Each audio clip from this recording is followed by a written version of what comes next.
Chapter 4 of The Covenant of Primus is a story explaining the creation of the intelligent Cybertronian races and the animals.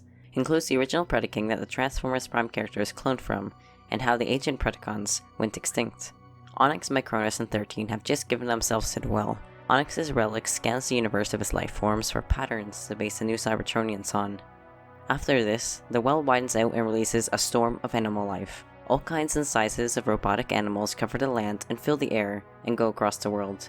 This happens nonstop for days, and Alphatron tries to log the different species that come out. On the third day, the larger creatures begin to appear, and bipedal robots with bodies like the Primes but smaller emerge from the well.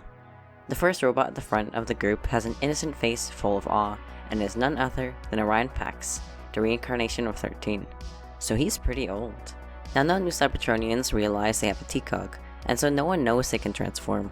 That will include the Predacons about to come. This is why in Transformers Prime, Predacons were not known to be intelligent because they only seem to be animals. Their protoforms are the beast forms, and their alt forms are actually their bot forms.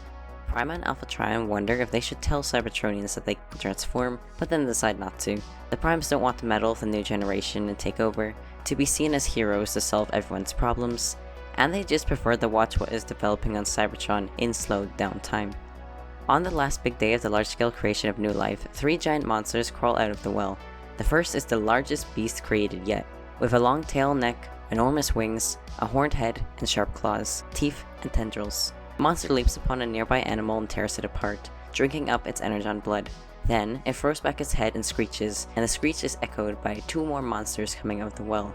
The second beast has 2 heads and necks, and the third is wingless but covered in bladed fans. Primus stares at the creatures with disgust, and names them the Predacons. Note, the toys for Twin Strike and Laserback do not show that they are capable of flight, but they apparently are. Twin Strike may have hidden wings folded up, and Laserback uses his fans in perhaps a helicopter-like way to fly. Cybertron becomes an ecosystem with predators and prey. While the bipedal Cybertronian race spreads out to explore, discover, and create, the generation of Predacons dominate the world and divide the land into hunting grounds. They speak a language, although it is not specified how when Predaking cannot talk in the show.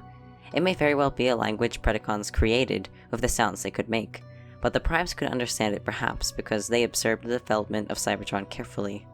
The first Predacon named himself the Predaking, the second was Twin Strike, and the third was Laserback.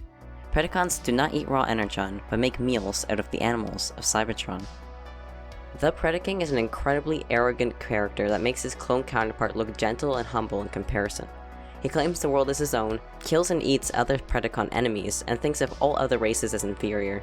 The Predaking has taken over the plains of Iacon, where the future city will be later built. He has taken his Insecticon farm from a Predacon named Skystalker. The Predaking finds them delicious creatures and likes to kill them and leave their bodies around to show off his might.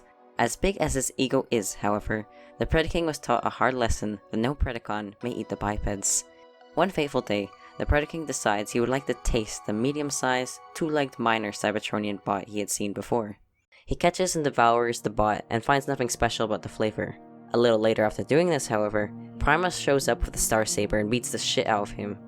The Predaking is surprised that a non-Predacon could have so much strength, intelligence, and spark, and of course, the Predaking is not pleased that he isn't winning. He even realizes that he could get killed in this fight, but Prima does not do this. He stops and offers the Predaking a deal. If Predacons left the bipeds alone, Prima would not trouble him again. They agree on this, and the Predaking never saw another Prime again.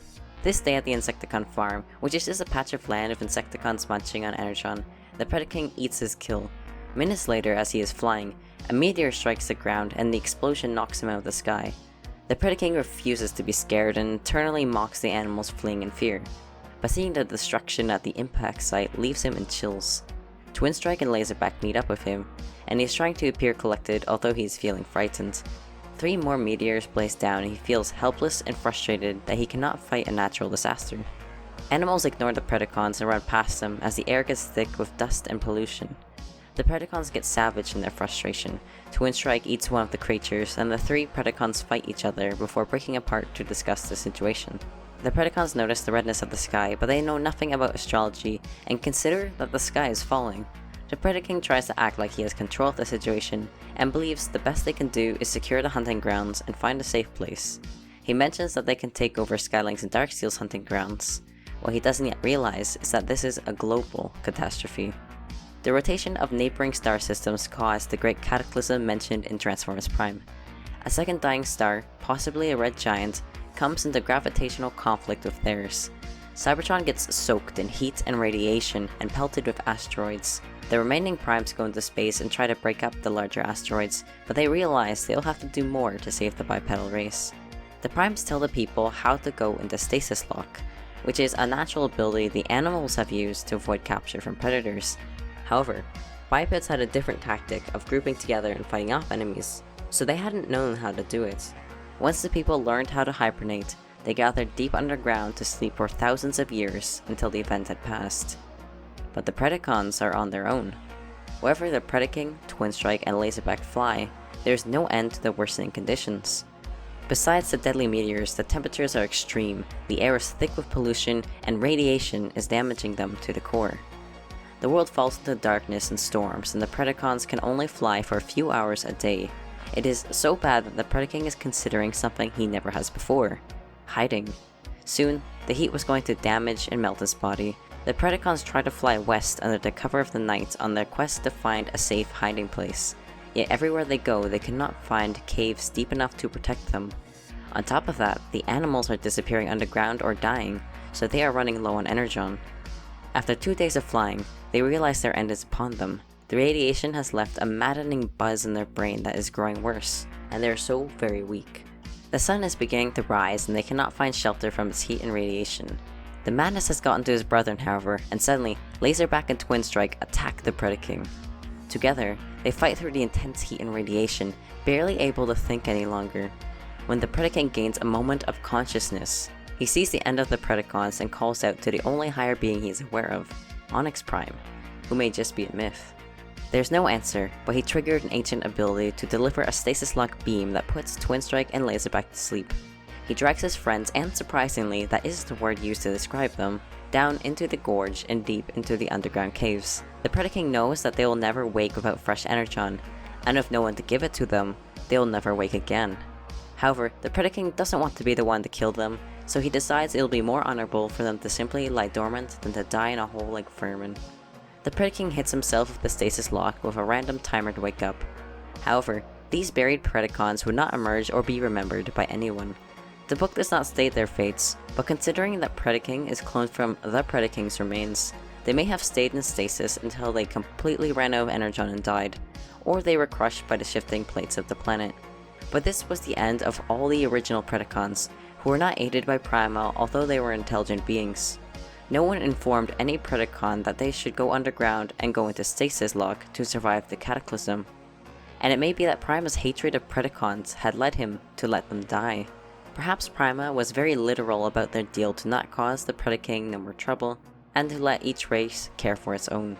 After the cataclysm was over, the people emerged to the surface in awe of how much had changed. The land is covered in melted corpses of animals and bipeds, but the Cybertronian people realize a new era has come. They are free of their fear of flying predators and can now develop Cybertron as a new dominant species. Since these monsters only existed for a short time at the start of their history, this is why there is so little information about Predacons. Those who vaguely remember the Predacons remember them with a shiver.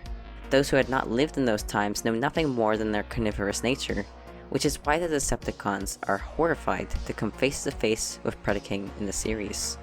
But, since the book does not confirm that the first 3 Predacons are dead, what if Shockwave had only found a piece of the Predaking that had fallen off? What if they really are still in stasis, and lost beneath Cybertron's surface? Ay, ay, ay, ay.